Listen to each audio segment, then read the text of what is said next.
The new gothic romance The Bride stars Christian Bale as a lonely, stitched-together monster named Frank and Jessie Buckley as a murdered young woman resurrected strictly to be his romantic plus one. But since our Bonnie and Clyde are quite literally undead, we get to just kick back and enjoy the chase. Not to mention, Frank's main priority during this entire manhunt is just trying to sneak into a dark theater to watch movies in peace. And honestly, risking life and limb for the AMC A-list experience is a level of dedication we have no choice but to respect. I'm Ray Love Jr. And I'm Tre'vell Anderson. And we are Seated, the blackest show about movies.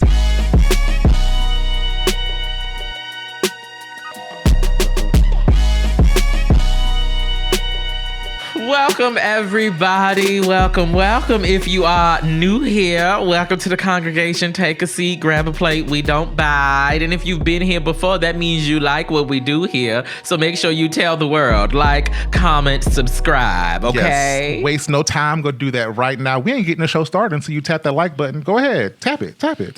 Subscribe if you're not already subscribed. And also go ahead and tip on down over to the Seated Movie Club at seatedshow.com/join, where we're trying to bring you more of this popcorn-worthy energy with exclusive content, maybe an event here or there. But yeah, tap in and let us know how you feeling. Not too much. Not too much. Hold on. But we have begun doing the special content over there on the Seated Movie Club. So go and check it out. Yes. Now, before we get into today's review, we're gonna do our quick fresh out segment where we share capsule reactions to other movies we've been checking out. Now, Ray, what have you been using your AMC rewards to see? So since I couldn't convince you to make this a full episode, I was like, I have to bring this up here. Y'all, Tre'vell is sick of the animated movies already. And y'all, I'm just in March. Come on. That last one we did, what was it? Goat. Yeah. Sorry. So I went down to see the latest Disney and Pixar animated film, Hoppers. Have you heard of this one? Yes, I actually seen it, and I not seen the movie. I seen the trailer, and then in the theater they had a big old, activation thingy-majiggy with is it a bear? Sure. I mean, there are many animals in this movie. And honestly, the trailer left me wanting. Like, I can't say I was exactly excited about Hoppers, other than the fact that it was like a Disney Pixar movie. And, typically they don't really miss. Like, they have ebbs and flows. But Disney and Pixar as a brand is pretty reliable. The last movie I think they did, was it Inside Out 2? I think. And that was a great film. It was what it was. This movie was a little complicated in premise, I think, and that's probably why the trailer was what it was. But essentially, it was a story of a young girl who I believe is Japanese because her last name, or the character's last name, I think is Tanaka or something like that. But she's a young girl who uses cutting-edge technology to quote-unquote... Like the man dating, who was dating Mariah Carey? Brian Tanaka, Lord. I forgot all about that era. Wow. He was Beyonce's backup dancer. Okay, we're off track. Back to the movie. My bad.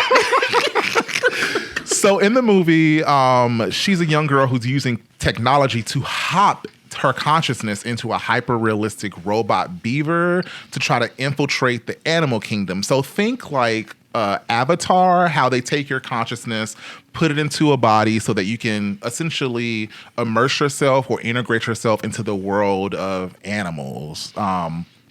And so the body swap adventure kind of follows her journey as she befriends the majestic king beaver of the animal kingdom and works to protect their habitat from a looming real estate development, because the habitat is essentially something that she has sentimental value with, if you will, with her grandmother. Her grandmother, it wasn't... So it's Zootopia 2.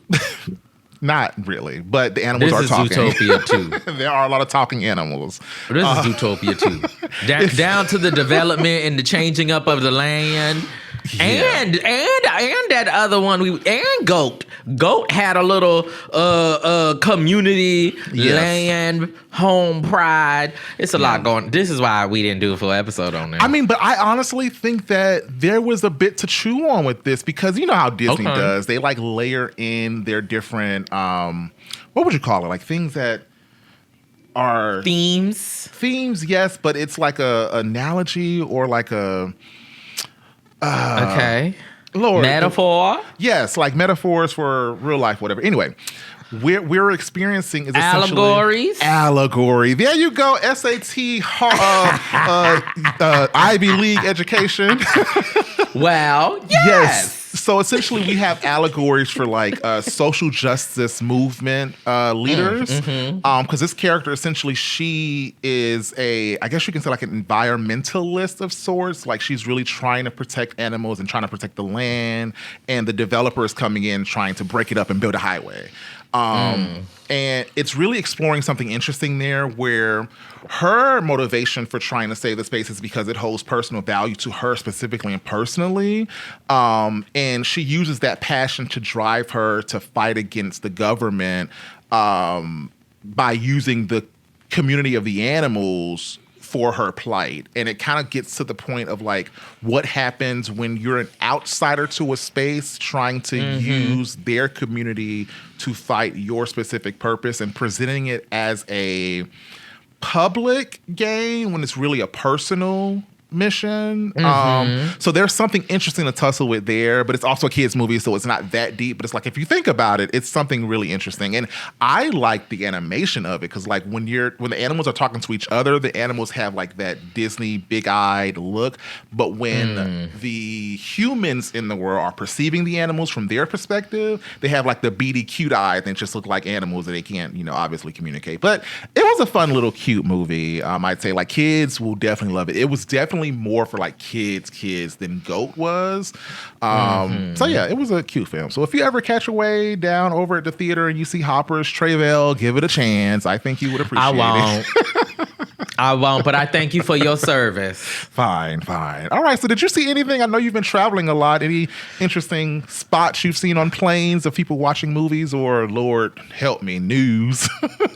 No news spots. I did rewatch Legally Blonde, and oh my God, such a good movie. I did love such Legally a good Blonde. Reese Witherspoon. Okay, what's the lady's name? Jennifer Coolidge.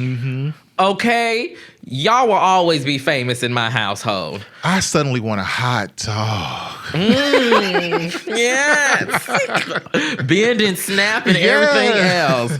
Anyway, okay, let's take a quick break. And when we come back, we're going to dive into The Bride. Yes. In Maggie Gyllenhaal's The Bride! Christian Bale plays a lonely, stitched-together monster who embarks on a chaotic punk rock romance with the resurrected 1930s Chicago party girl played by Jessie Buckley. That's right, the same Jessie Buckley who is currently Academy Award nominated and possibly winning by the time this episode comes out for Hamnet. While on the run from a sad sack police detective played by Peter Sarsgaard, the two outcasts rely on the eccentric mad scientist who brought her back to life, played by Annette Bening. What's my name? I can't remember. The film is now playing in theaters and will eventually stream on HBO Max because capitalism. All right, Tre'vell, here comes The Bride. What are your initial thoughts on this film?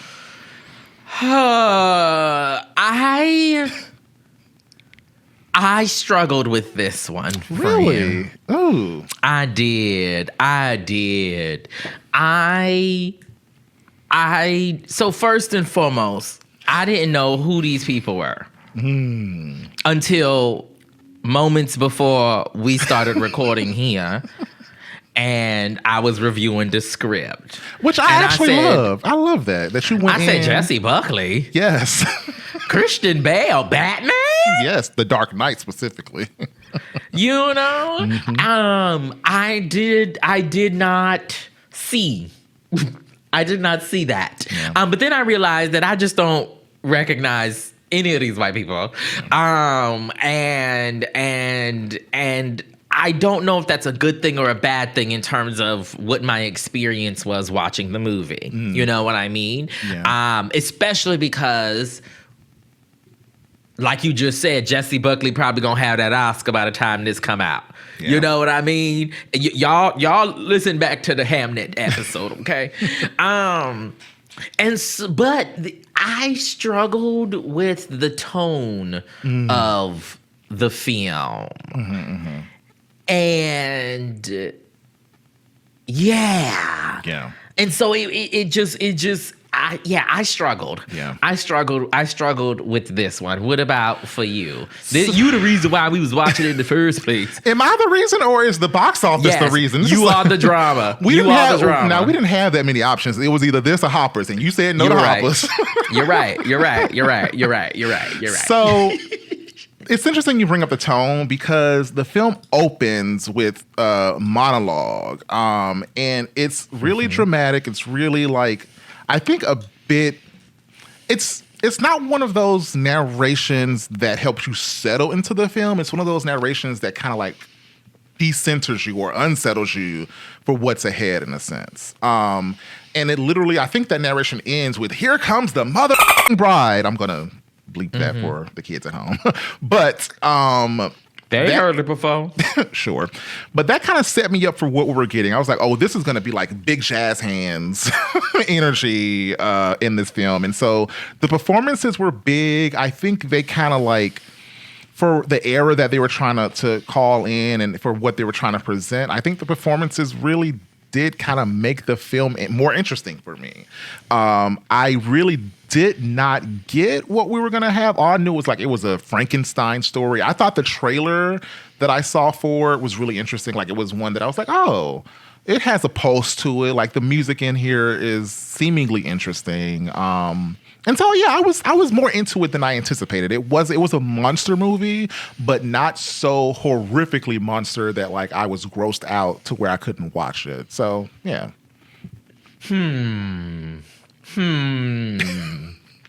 Okay, well, before we get into it, we like to give the director some. This is a Maggie Gyllenhaal original. Maggie Gyllenhaal, who most of us know as an actress. But she did have a film a couple years ago, a Netflix film. What was it called again? Lost Daughter? I think that was like 2021. Which apparently, I also learned right before the show, also had Jessie Buckley in it. Now, I did watch that. Okay, I promise I did. And so this is her second film. It's a graduation in terms of the kind of budget that she, got to do it, and seemingly from what I was reading, the kind of creative control, right, that she wanted and of this vision that she had. Yeah. I was not really that familiar with Maggie Gyllenhaal as a director. So to me, this was kind of my true introduction to her, because I didn't really get into her first film for real, because it was streaming, and I'm not really a streaming movie person. I know you's a hater. So for me, a hater. I was learning her style here, and I was kind of into it. It's a bit chaotic in places, but I think chaotic to serve the point of the story, which she also is the writer of. So yeah, I think this was a good, for me, entry point for her as a director. And so, of course, she holds the Gyllenhaal last name. And Tre'vell, did you notice that her brother is actually in this film as the Ronnie Reed character, which is the actor that Frank, played by Christian Bale, kind of like fawns over, Jake Gyllenhaal. Oh, that's what he looked like now. Yeah. No, that's what he looked like now. Yeah. I see it. Yeah. I see it. Yeah, that was him. Yeah. What'd you think of his performance? Like, as this being a brother-sister moment. Like, I can't imagine my sister directing me in a movie. Like, I think it's kind of cool. It's like a bit of a flex on itself. But what'd you think of his performance? I mean, listen, I'm gonna take the job. I don't care who directing. You're right. Okay, and if I can get it easy, because my sibling is the director, why not? Give me that nepotism. I would absolutely participate. Listen, we need more black nepotism. Yeah. Yeah. We need more black nepotism. Speaking of blackness, I was like, damn, ain't no black people Not in this nary. movie. Well, there is one. There's Where? one speaking voice. There's a moment where she's speaking with an officer, or an officer is giving a debrief to Penelope Cruz's character, which is an interesting layer too. And he's just like giving the whereabouts of them while they're on the chase. But that's it. That's like all the blackness in this movie for real. Well, there's also the jazz band that looks at Jessie Buckley's character. They in the real background crazy is what in the you're background. saying. Yes, very Singing minimal. in the background. Yeah. Yeah, you know, it's interesting because I think the idea and the concept of the film is something that's intriguing, right? Which is kind of this effort to put some agency and some kind of decidedness behind this bride character, right? It's not the bride of Frankenstein, right? She is the bride, and there's an intention, and in the monologue that you mentioned at the beginning, which again, I did not see Jessie Buckley. Matter of fact, I thought up until I'd say maybe an hour into the movie, I thought they were two different people. Fair. I did as well. I thought the person in her head was different from the person in the life. Not in the Which life. I think is a positive note in terms of Jessie's performance. But while watching this, I had a similar thought that I had in watching The Testament of Anne Lee. After a point, I didn't believe it anymore. The interconnectedness of these women, of these personalities, you know, it I don't know. Maybe I don't know what I was looking for or what. But I did not believe the switch. Yeah. You know, later on in the film as much as I did at the beginning. And also, they didn't really bring that full circle enough for me. Like, I still don't understand what the point of that internal voice was. Like, are y'all telling us that she has a personality disorder happening here? Or what? Because, like, that opening scene is pretty big and pretty, like, twisted. Well, the idea, right, is that Mary Shelley is who wrote Frankenstein is saying that her best creation is actually the bride character, not Frankenstein, you know, from that story. That's how I was taking it. But there is this element of possession that is not quite clear. Yeah. Which for me, that paired with there is this these attempts at like comedy, or maybe it's irony. That just felt off to me. Like the melding of those worlds, it did not gel. But I should note, the guy who was sitting next to me was down bad, baby. He loved this movie. He's ready for the sequel. Yeah. You know, if there ever is one, he's ready. Yeah. Okay? Yeah. Cause he's down bad. And I was just like, he was laughing the whole time. He was doing the jump scares when the suspense moments happened.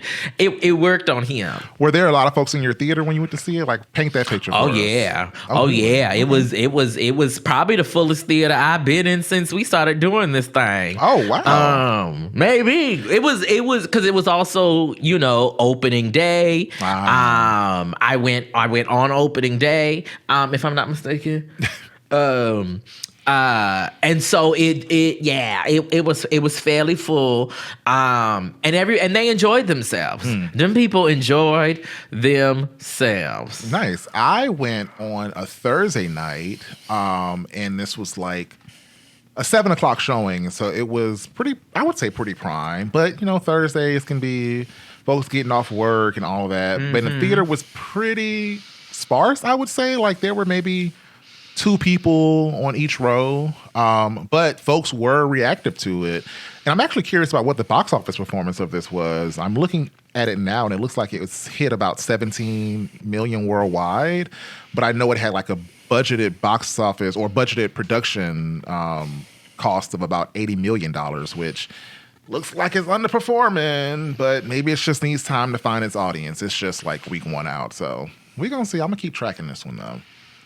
I mean, it is interesting. I think you had mentioned before we started recording about this film vis-a-vis, I don't know if I used that right, Hamnet with the Jessie Buckley of it all and the potential delaying, or maybe it was actual delaying, I don't know, of The Bride, so that Hamnet could, have its full window. And in theory, in this moment, if she do indeed win that dang on Oscar, get a bump. Who knows what this could do? Yeah, who knows what this could do for The Bride? Yeah.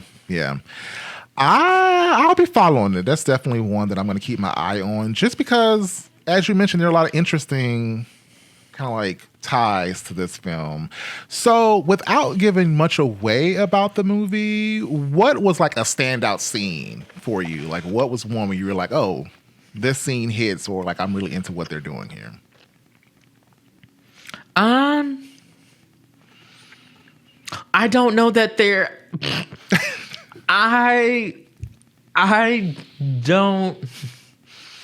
I'm not sure that there was one.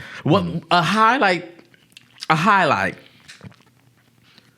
There were some moments where it felt like Natasha Lyonne, when it felt like Jessie Buckley was giving. No, let me finish. It felt like Jessie Buckley was giving Natasha Lyonne's tone. You know how Natasha Lyonne got a specific way that she talk. Sound like she been smoking 12-pack of Newport, since she was 15. Yeah. You know what I mean? Yeah.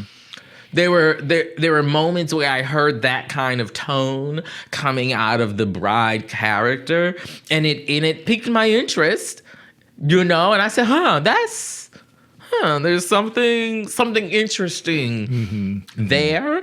That probably would be the highlight if I had to find a highlight of this particular movie. But I know you got 12 of them. I mean, I just got like 1 or 2, honestly, and they're both like music related or scenes that have music in them. And it's interesting that you spotted Natasha Lyonne in that performance, where my mind instantly went to, I was like, I just know there is a self-tape or audition out there somewhere of Lady Gaga going out for this role, because so much of that, specifically that club scene when they go out to like the underground club and have that moment, I was like, this is so Lady Gaga coded in the dance. I mean, it's very Joker à do, or whatever that thing was called. Folie à deux, which I actually was into. I know people hated that movie, but I was into it. Anyway, there were many moments in that where I was like, this is so, like, I know if Lady Gaga sees this, she's kicking herself that she didn't get this role, because it seems so up her alley. Like, it felt like when I left this movie, I felt like I just watched like a long Lady Gaga music video movie or something, because, when she turns on like her hubba hubba personality and all of that, like this was very much so in that vein. So that's what I was getting when it comes to like vibes. And so that was a scene that stood out to me just because the music I thought was really different for the era. Like, we're in the 1930s, but like a lot of the sound, it was interesting. It was bassy, and I was like, oh, this is a different vibe. And then there's like, I guess, a dream ballet moment, without giving the movie away, where they're in a ball, a formal setting, and suddenly they all bust out and dance, and we get into like this fantasy, what I perceived to be a fantasy moment before, this is the New York City moment to jog a memory. So that was like something that stood out to me, just because, every movie that has a dream ballet, that always stands out to me. Like Sinner's dream ballet moment was I Lied to You, obviously. So like those were my scenes. With that, there were 2 other big themes in the movie that I'm curious to know if and how they landed on you. Okay. The first one, well, I guess 3 technically, but one is kind of interwoven with the other. the big, like, we've been getting a lot of movies with revolution in them, or like a revolutionary spirit in them. And so the bride's crime spree in this, we get to see that it kind of like ignited what I believe to be a Me Too adjacent movement. Like, there's a moment in the movie where she literally says, "Me too." And I was like, okay, I kind of see what's happening here. And then we get to see all the women who imitate her in the streets, and like they literally go on like a crime bender, recreating versions of her crimes within their communities to get back at men they've been wronged by. So like, how did that theme land on you? Especially because when they get to that club Don't scene, say no more, because now you're starting to spoil it. I'm still not spoiling it. I'm still not spoiling it, but we do see like representation of different girls. Like, we see what I perceive to be images of like trans women working the pier at that first point. Remember when he's walking by and like we get to see these faces of different people who I'm thinking they were trying to like show some type of comfort or relation to him as someone who has like a different face, because he's other, and they were specifically zooming in on these girls that like I perceive to be, it looks like these were working girls at the pier, essentially. So yeah, with that, did that land on you in any way with this being revolutionary? We had one battle after another and them having their revolutionary, I wouldn't call those undertones. It was very much so loudly revolutionary, but this felt like she was kickstarting a movement of her own by, going on her crime spree. Did that hit you any particular way? I did not see it as a,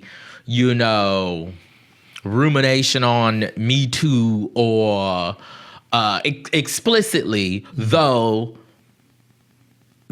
you saying it, I'm like, yeah, I can see that. Yeah. I can see that. Absolutely. Yeah. I do think it does get at a little bit of what I was trying to say of like this like trying to put some agency back into the character of the bride. And to your point, the bride comes to represent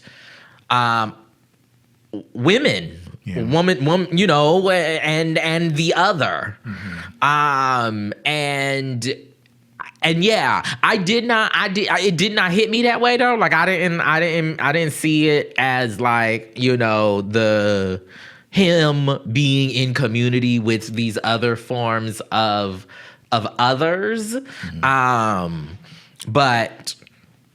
But I can see that read, absolutely. And that read makes the movie slightly more interesting. Yeah. It do make it slightly more interesting to me. Slightly. Because, the whole premise of her... So I don't know how familiar you are with, like, the Bride of Frankenstein character in its original lore, but... The film itself... I don't know these people, Ray. I don't either, to be honest. Okay, I was sure? I don't. I was listening to, or watching, rather, podcasts or things you can watch now. Hello. But I was watching the Proximity Media podcast where Ryan Coogler actually interviewed Maggie Gyllenhaal and her process in creating The Bride. Mm-hmm. And I learned through that conversation that one thing that made her interested in the Bride character was the tattoo she saw on one of her husband's friends of the Bride of Frankenstein, which kickstarted the conversation of, I'm curious about this character. And she went and watched the movie. Turns out the Bride of Frankenstein character is actually not even in the movie with, her name in it until the very end. And she has no speaking words, which is like, wow. So the idea of like putting voice and like creating this character based on the very limited character from the page that she was given, I thought was really interesting, but also imagine it in this way, because the character, the Bride of Frankenstein, as we see in this movie, it's not of her choice. Like everything she's doing, she's being she died. Well, I don't want to give away anything, but yeah. See, don't want to there give you stuff go. away. But she's always at like the mercy of men, and I think that was an interesting layer with that like Me Too thing in mind as I was watching it. But I don't know that it would have connected to me if I had not watched or heard Maggie Gyllenhaal talk about that in that podcast. So it makes sense that they kind of like miss you. Yeah. But it is. You can tell that it is intended to be like a, woman's empowerment kind of story. Yeah. I think that's even what the exclamation point, right, that you explicitly noted earlier, right? I think that's also, right, pushing that same kind of narrative and ethos that like she is in and of herself and has her own voice and can be an inspiration in the same ways and have as much impact as Frankenstein or Frank. Yeah. So this kind of like swings into the second theme that was really present for me, and walk with me on this one. This is a bit more heady. I'm into the podcast space. Try. Go ahead. And I was listening to Brittany Luce over on It's Been a Minute a few episodes ago. I want to say maybe our homie, I almost said something else that wouldn't have been appropriate. Corey Antonio Rose produced. I think Corey produced this episode, but it was the episode where they were talking about the loneliness pandemic. And through watching this with that lens, we see the Frank character. What happens in this movie is the literal reanimation of a woman to serve as a companion for a lonely monster. And I think it serves like a really soft but sharp gothic mirror for like the modern American loneliness pandemic that's being discussed. It's set in Chicago in the 1930s, and the core anxieties are parasocial relationships that we see play out with the Jake Gyllenhaal character, and then companionship. Like, he's really, the reason why the bride exists is because he was desperate for companionship, and it's kind of a quiet crisis of male isolation. And we know that like the Surgeon General, I think, came out with a comment some time ago. I'm telling you, it's heady. Just walk with me. Wow.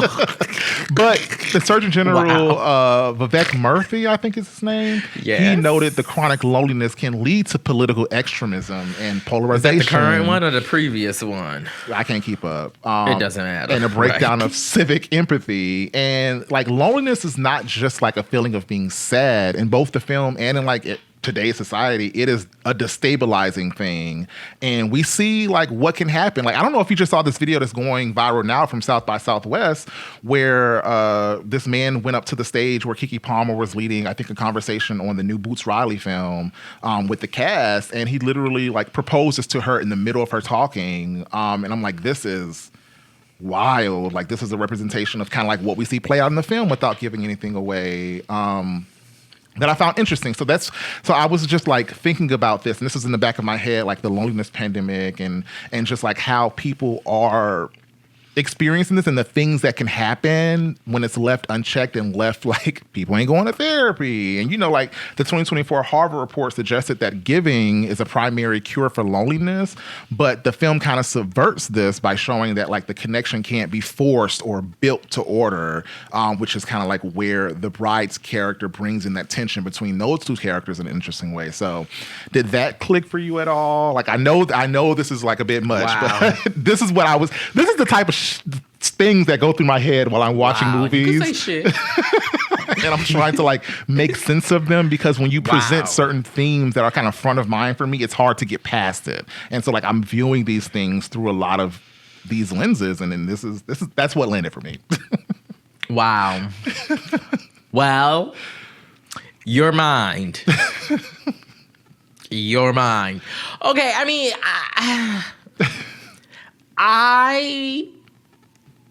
I see why you would say that, because of the motivating factor for, this character's creation.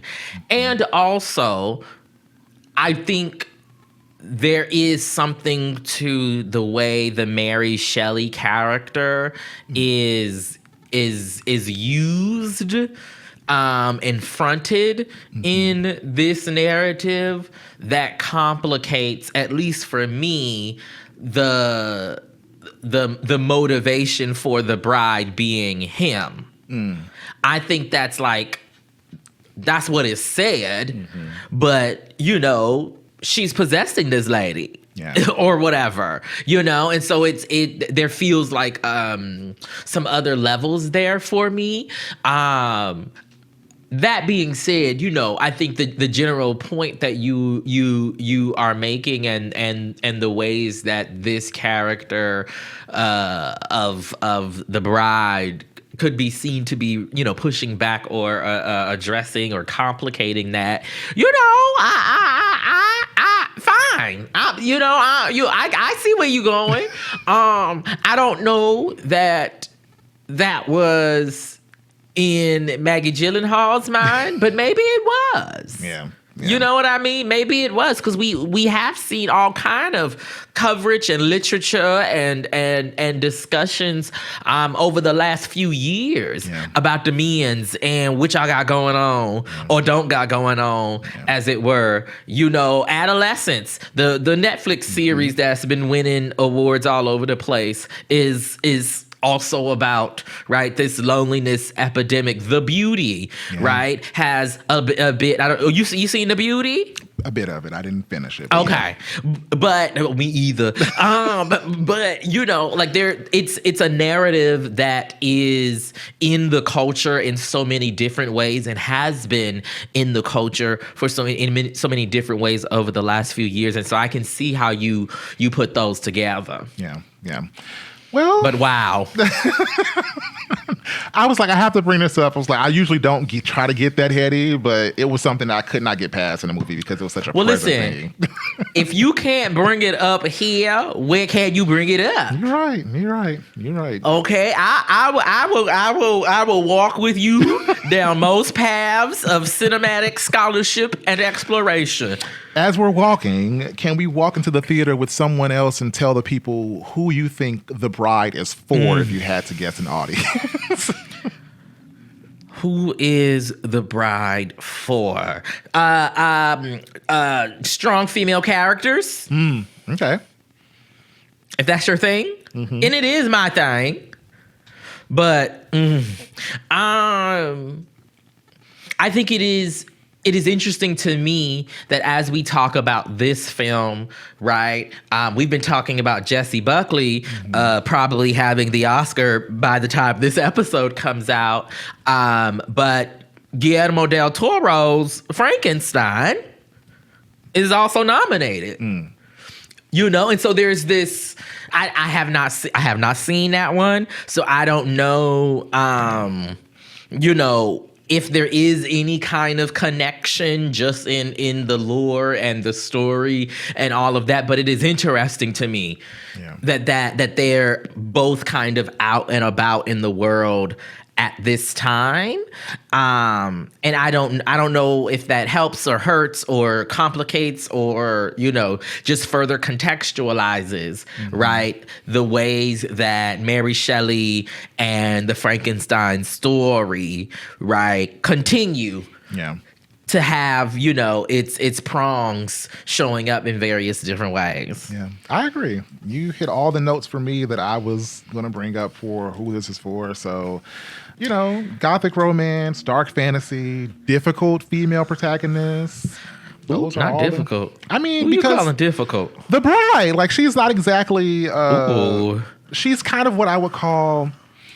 She white, so you could say it. It's okay. It's not problematic. Anti-hero. She's the anti-hero character. Yes. Would you say? Yeah. She absolutely is. Yeah. I can see that because she's super complicated. She's yes. You're absolutely right. Yeah. You're absolutely no shade. Yeah, it's no shade. It's just like her character and where a lot of the discourse around Tiana Taylor's character, Perfidia Beverly Hills. Where a lot of that discourse has I've been listening to all of the podcasts this week leading up to the Oscars. That's when we recorded this, y'all. And everybody's got their Oscars related discourse. Mm-hmm. And so it's a lot going on. But those two connections felt important to note, I guess. All right, so let's get into our See It, Skip It, or Stream It recommendation for the episode. This is for The Bride. Ray, I feel like I know where you're going. But See It, Skip It, or Stream It, beloved. I'm going to go with a sturdy See It for this one. When you look at the box office right now, it ain't like we got many pickings. And this is actually one I think would be worth just like a Saturday night out, or Saturday matinee would actually be fun. Hit up the Cheesecake Factory afterwards, and let it be what it is. It's a popcorn movie to me. So yeah, See It. What about you? I actually, you know what? You know what? As a matinee, you right. Seated. Yes. Don't get your 20% off. Absolutely. Yes. Look at the power of before unpacking. 1 p.m. The power of unpacking and conversation. I done swayed. But if you can't, listen, if you can't get that 20% off or however many it is, baby, you can stream this at home. It'll be fine. It'll be fine. All right, so let's jump over and see what the people are saying over on Rotten Tomatoes and hit us with our Black Critic Spotlight as well. Yeah, so over on the Rotten Tomatoes, the tomato meter is 57%. Mm-hmm. Okay. That's not surprising. Critics, yeah. Yeah. But popcorn meter, 71%. Okay. So that's like a 3.8 out of 5. Yeah, and that's where I read. I was like a 3.5 star too, so yeah. Okay. Shout out to y'all then. Our Black Critic Spotlight of the Week. We're shouting out my girl, Joelle Monique, who was over there on NPR's Pop Culture Happy Hour, who said, "You have 3 incredible actors having so much fun, and it is such an exquisite joy to watch each of them just go all out." She was having a blast. And you know what? I love that for you, Joelle. I love that for you. Yeah. It's all about the performance in this movie for sure. I love that for you. And I also know Joelle has great expertise, particularly in genre movies, horror and blurred kind of coverage and stuff like that. So, shout out to her. So yes. I'm a little, listen to Black women, okay? She was all into the monster mash of it all. The monster mash. Or something like that. Yeah. Okay, y'all. We're going to take a quick break, and when we come back, it is time for Black Cinema Gaze. Let go. Back again, and now it's time for my favorite segment this week and every week, Black Cinema Gaze. Pew, pew, pew, pew. All right, you ready, Tre'vell? Let's do this. So since we got a women-directed film with The Bride this week, I figure we can tap into our Black film directors and make today's trivia all about the women, since it's also Black Women's History Month, Come on, women. Yes, all right. So we're going to have 5 rounds. It's going to be 5 on it. Are you ready for your first round? 5 on it. Yes, I am. Let's do it. So I'm going to give you clues, and these clues will help you hopefully figure out which Black female-directed film it is, and you have to guess the film from the clue. Oh, I have to guess the film. Okay. Yes. Okay. Yes. I was hoping I had to guess the director. But okay, let's do it. We can. No. I follow the rules. I'm not trying to rewrite them. Let's do it. All right. So, round 1. Directed by Melina Matsoukas, this film is often called the modern Black Bonnie and Clyde. It follows a couple whose first date ends in a fatal encounter with a police officer, forcing them on a cross-country odyssey toward Cuba, kind of similar to what happens in The Bride. Can you guess the film? I sure can. And I'm still mad at Lena Waithe for that scene where they having sex and the little boy y'all know the scene. I hate it. The movie is Queen and Slim. Yeah, you love got you, girl, it. but I still don't like that scene. Yes. So you got it. Woo. Queen and Slim is the 2019 film, as you mentioned, produced, or is it written by Lena Waithe and directed by Melina Matsoukas, starring one Daniel Kaluuya And Jodie Foster Turner? Is that? Turner Smith, Foster Turner Smith, Lord Smith Jesus. Turner. Y'all know who we talking about, Jodie, Yes. the one with the beautiful, dark, lovely skin. Luscious. Oh, so good. Yes. All right, well, you got 1 point on the board, Tre'vell. Shout out to you. You know, I like to start you off easy to give you a little confidence going into this game. Are you ready for round 2? I am. Turner Smith. Smith. You know, we talked about, Black Women's Black History Month. I said, we got to get the Black lady name right. Know the facts. You're right. Yes. We got to get the Black lady name right. Okay. Jodie Turner Smith. I am ready for number 2. All right. Clue number 2, and you're guessing the movie from the clue. Directed by Stella McGee, the film weaves between the past and present, showing how a tragic, unfinished love story from the 1970s impacts a young woman in the modern day after her mother passes away. Can you guess the film, Tre'vell? I can. Oh. Starring Issa Rae. All right. And Lakeith Stanfield, The Photograph. Yes. Okay, shout out to you. You are hot today, girl. I covered that film.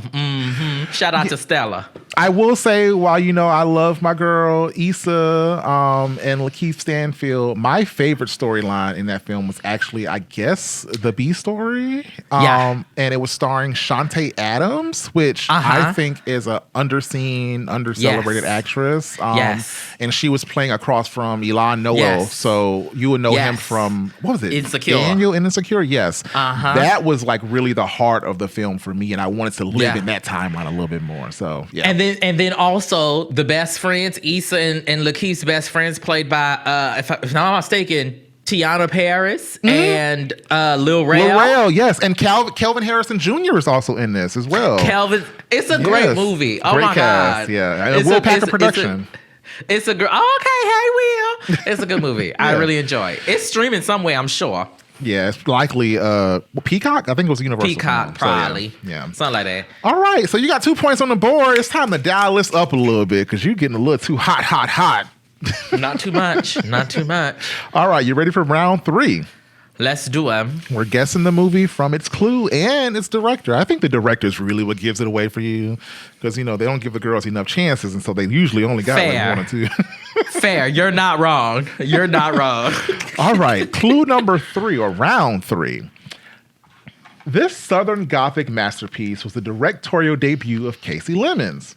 While not a slasher, it deals with the monstrous secrets of a family, a psychic child, and a local fortune teller named Elzora. Can you guess the film, Tre'vell? Journey Smollett. Okay. Lynn Whitfield, if I'm not mistaken. I forget the man. Samuel L. What's the name Jackson? of the movie? Eve's Bayou. Yes, come on with it. All right. Yes, Eve's Bayou, the 1997 film. You gave us a cast starring Samuel L. Jackson, Megan Good, Journey Smollett, Lynn Whitfield, Good, Debbie Morgan. Diane Carroll was also in this one. So yeah, shout out to you. So good, good. I would call this a classic. Absolutely, Yes. absolutely. Yeah. All right, so you got 3 points on the board. I thought that would shake you up a little bit, but I guess not enough. So listen, I know the ladies, okay? I know the ladies. I may the not know the ladies, men. if you feel me, help me sing it out. I don't know why that's relevant. Go ahead. All right, so round 4. Are you ready? Let's do it. Directed by Mady Diop, this supernatural romantic drama set in Dakar follows a woman whose lover is lost at sea, only for him and his co-workers to return as spirits to haunt this businessman who cheated them. Can you guess this movie? And this is a hard one, Tre'vell. It is.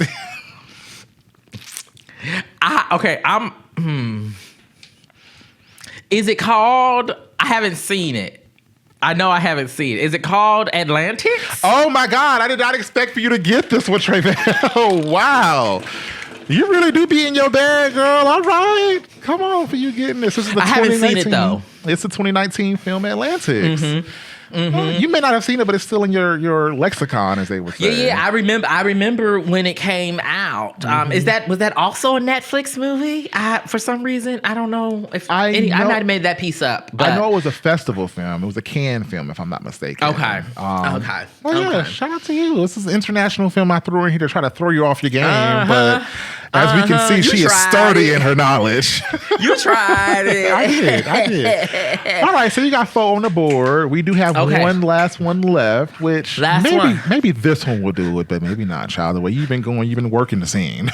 Okay. You ready for your last and final round, round 5? Let's do it. All right. Directed by Tim Banks, this 2023 film follows a teenager who escapes his reality by falling into a Bonnie and Clyde-style fantasy life with a mysterious, free-spirited girl, leading to a high-stakes crime spree. Can you guess the film?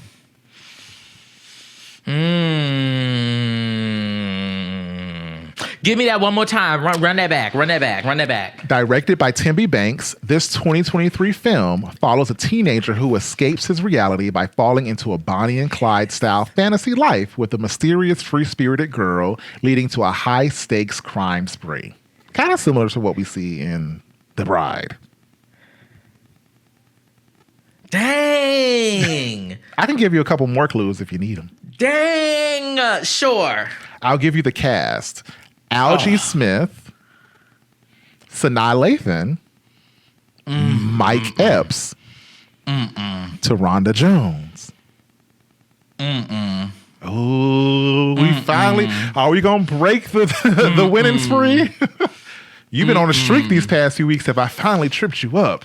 Yeah, baby. I don't know this. I don't know this. I'm sorry, Tembi. I'm sorry. So, the title of the film is Young, Wild, Free. Oh. It was a 2023 Sundance movie.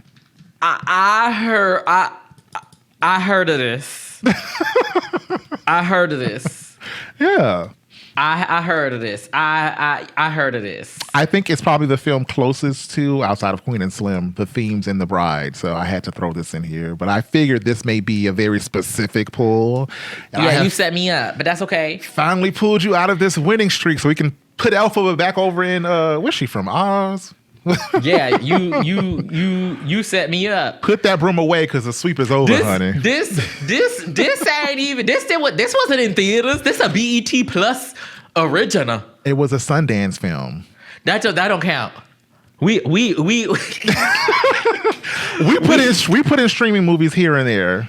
And there. Y'all see how he did me? Y'all see how he did me? No, because you was real. He knew good and well. I ain't seen no BET Plus exclusive. He know good and well. Shout out to Macro though. Macro produced it. Yeah. But you know good and well. You was real hype when you got Rebel Ridge. I was like, okay, since you know your Netflix, let's see if you know your BET Plus. I don't. I'm so sorry. I'll do better. Well, I guess I won't be doing better, actually. There's always next week. Y'all saw, no. I meant for BET. Yeah. That's the tea out on that.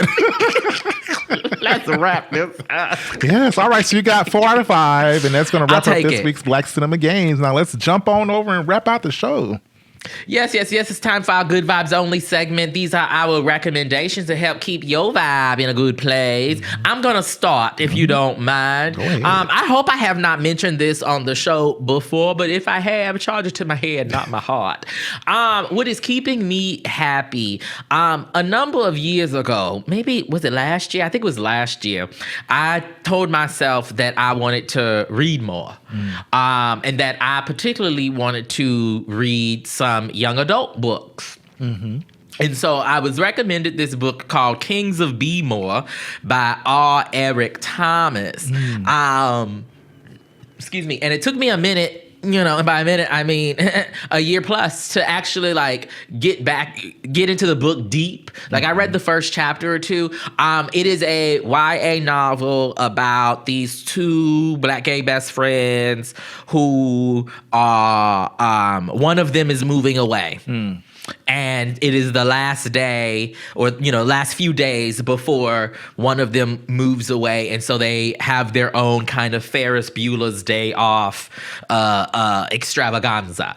And I started reading it back then and I put it down because, listen, reading take time. You do. It really take time. It make you got to slow down to read. But as the world crumbles around us, we all need to slow down, and we all need to get back into the books. And so I've been reading Kings of B-More. It is such a great, lovely, beautiful, wonderful story of friendship and coming of ageness and beautiful Black boy queerness. It's so good. And I think folks should check it out if you are in the reading mood. Again, that is Kings of B-More by R. Eric Thomas. Nice. I actually do have this book on my shelf and I just haven't pulled it down to read yet. So I think I'll cue that one up in my reading rotation. Yeah. Okay, nice. Well, my good vibes this week is actually coming from the community, I'll say. This is my friend Will Rhem Jr., who is actually a touring Broadway performer right now. He just put out his debut book last year, published in, I believe, May of 2025, and it's titled Abandoned Garden Still Bloom. And it is a beautiful poetry collection that explores themes of healing, resilience, and self-discovery through vulnerable and honest writing. And I will say reading this is really, although this is a friend of mine, I'm learning more about just like his upbringing and like his way of coming to be who he is, because he shares some really personal stories about his experience as a young boy, and kind of like how the world has bloomed from him through that. And the title itself, Abandoned Garden Still Bloom, kind of speaks to the fact that sometimes you do get away from yourself and you're not able to tend to that garden.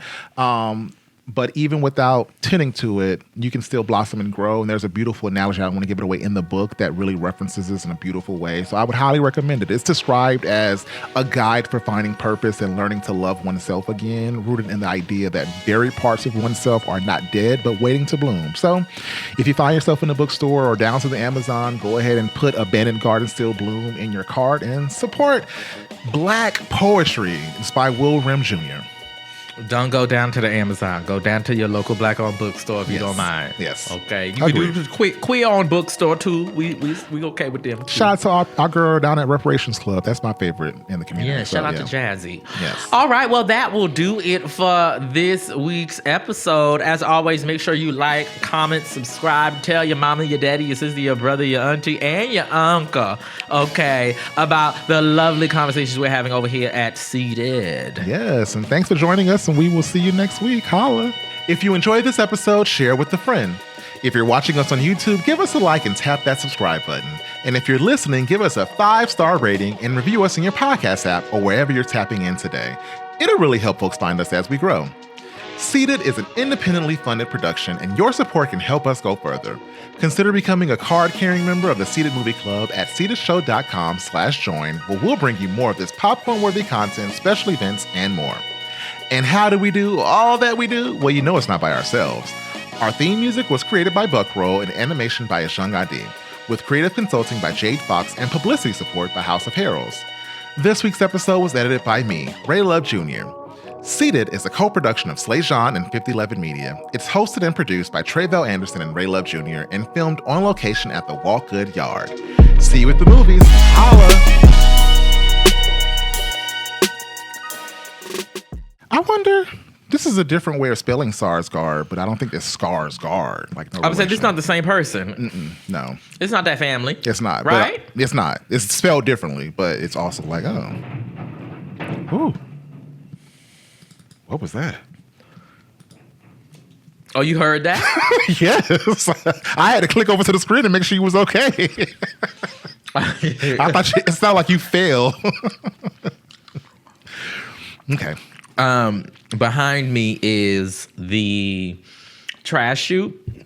Okay. And so when people from above throw shit into the, well, I should, put stuff in the trash chute that shouldn't, not like a bag. I don't hear the bags. It's always like a vacuum. Somebody's Yes. Yeah. Somebody's throwing away fucking pots. Yeah. Clank, clank, clank, clank, clank, clank, clank.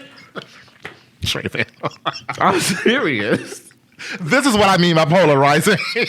Oh. Clank, clank, clank, clank, clank. What the hell? Okay. Let's jump in. Maggie Gyllenhaal